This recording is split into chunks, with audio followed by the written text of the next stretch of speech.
My grandfather was the salt of the earth. He was a small town high school football coach and later a high school principal. He was there whenever his students or his players needed him, no matter when, and whenever my sister or I needed him as his two favorite and only granddaughters. He also coached the women's basketball team, including my mother, who was incredibly disappointed when growing up, she found out she could not play football for him and had to settle for basketball. One of his basketball players had a father who was bedbound after contracting polio. My grandfather had someone film the basketball game, and he took an old-fashioned 8mm film projector and the film to their house so that the father could see his daughter play basketball just once. My grandfather died more than 35 years ago, and I only heard that story a year ago. Salt of the earth, the kind of salt that lasts, that lets you discover those small stories long after someone is gone. Salt that cannot lose its taste. But as much as we love those salt of the earth people, that's not actually entirely what Jesus is driving at. Yes, salt of the earth it's regular, it's dependable, it's solid, but it's even more than that. Salt is noticeable, it's necessary. Have you ever had food without any salt? What about French fries with no salt? Did you notice that it was missing? Salt, of course, is also, at the time that Jesus is speaking, it's a preservative. It preserved food, particularly meat, in a time when they couldn't exactly pop it in the freezer. These are a people who know dry deserts and food that spoils quickly. And salt preserved life. Without it, they could not sustain themselves. Jesus tells those listening to him in this portion of the Sermon on the Mount that when God is with us, we are the salt of the earth. Not that we could be, that we perhaps might be sometime in the future. You are the salt of the earth. It's a description of our identity. It's who we are already, not something that we aspire to in the future. Dietrich Bonhoeffer put it this way: it's not you have the salt, you are the salt. And as if that weren't enough, Jesus also tells those listening that they are the light of the world, not each of them individually, but as a whole community. If a community is manifesting Jesus' glory in the world, it will be visible. It isn't secret or quiet or private. It is to be intentional about doing good work in this world, work that can be seen in dark times, work that shines forth so that all can see it. This isn't Jesus saying, well, proclaim your best, your most orthodox words out into the world. Be sure you go and you use all the right words. Jesus says we are to do good work so that it may be seen, not so that it glorifies us, but so that it points the way to God. We are not just to talk about it. We are to pray about it and to do it so that the light of Christ might shine out, so that others might also see it and be drawn toward it. In the fall, a group of us read Dietrich Bonhoeffer's The Cost of Discipleship together.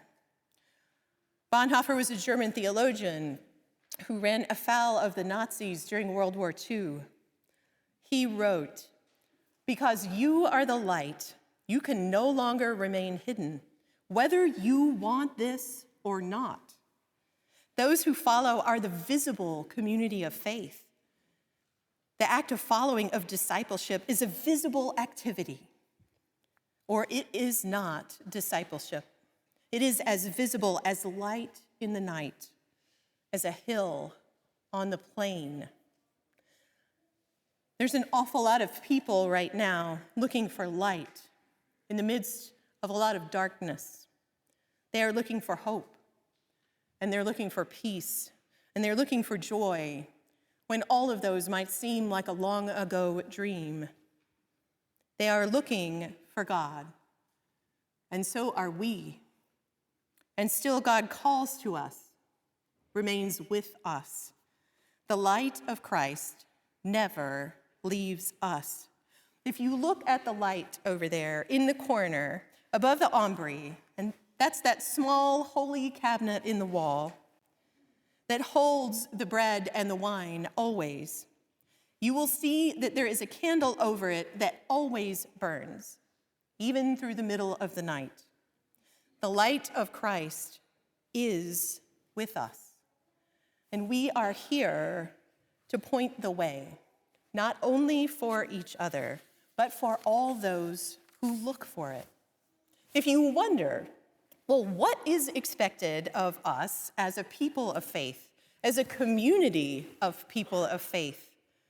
You can find no better place than Jesus in the Sermon on the Mount, in Isaiah, and what he tells us today. Isaiah is giving us God, saying, this is what I'm looking for. This is what you should be sharing with the world. If you read through today's readings, it's pretty clear to what we are called and what life could be like if we live into it. Shout out, Isaiah says, announce. This is what God calls us to, not false piety, the kind that comes to church or out in the world and goes through the motions just so we can look more holy before others. Our religious practice is not to impress people with how holy we are. It's meant to strengthen us and to give us hope so that we may serve the whole community, not only here, but all those around us.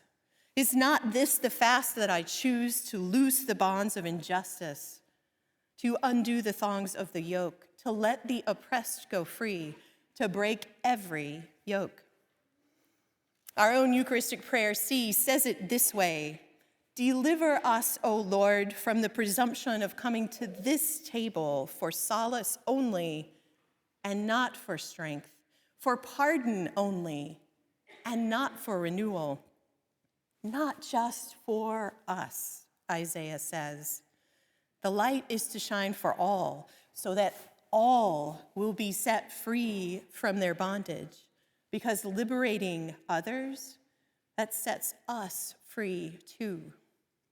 Remember, Isaiah's audience, it is a people who are returning home after a long exile, a people who wonder, how are we going to rebuild after a generation or more of devastation? The people who once were sold into slavery, they're returning home. How will they return home? Will they be liberators or conquerors? Will they respond with hoarding and violence, with crushing oppression? Or will they be generous and open-handed, as generous with the oppressed as they wish someone had been with them? Is it not to share your bread with the hungry and bring the homeless poor into your house? When you see the naked, to cover them and not to hide yourself? Then your light shall break forth like the dawn, and your healing shall spring up quickly. There's going to be ruins in this life because things break and they tumble down. And there is evil, there is racism and injustice and unkindness and deadly force. And there's lack of empathy and lack of respect for humanity. We make poor choices. We hurt one another, and we stop listening to one another. We use each other as tools or weapons, and we forget that we belong to one another, and we forget that we belong to God. Jesus is saying, as Isaiah is saying, your God is here. So what does it look like to shine the light, to point the way to God for the sake of all those who suffer? Because to shine that light forth from this place out into the world, to be the salt that we already are, that is healing, not only for others, but for us too. Our freedom is tied up together with all of God's people. When people return to a land that has been devastated and divided, we rebuild the ruins by being open-handed and open-hearted, not stingy or hoarding. We give the light away. We will return to worship. We will invite others to do the same so that we may find hope, not to keep it, not to put it under that bushel basket, but to shine light forth together, to salt the food, to preserve and sustain the life of all of God's people. It is to be our very lives, not just something we do for the show of it, not to worship just to go through the motions again and again, but to strengthen and sustain God's people when the way is confusing and suffering happens and evil seems to hold the day. Even on those darkest and most evil of days, the Lord will guide you continually and satisfy your needs in parched places and make your bones strong. And you shall be like a watered garden whose waters never fail. Your ancient ruins shall be rebuilt. You shall raise up the foundation of many generations.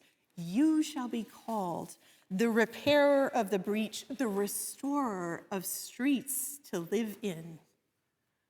Charles de Foucault, an early 20th century Trappist monk, says it this way: cry the gospel with your whole life. Cry the gospel with your whole life. Evil may have a day. Our land and our human institutions, they can fall down and be laid waste. But we can stand up and say that it cannot have our whole life. The gospel holds our lives, holds our whole lives, a life where we are already salt and we are already light. We will cry the gospel of Jesus Christ together, and we will cry it in tears and in words and in the work of our hands. Together, we will be the repairers of the breach, the restorer of streets to live in, all the days of our life. Amen.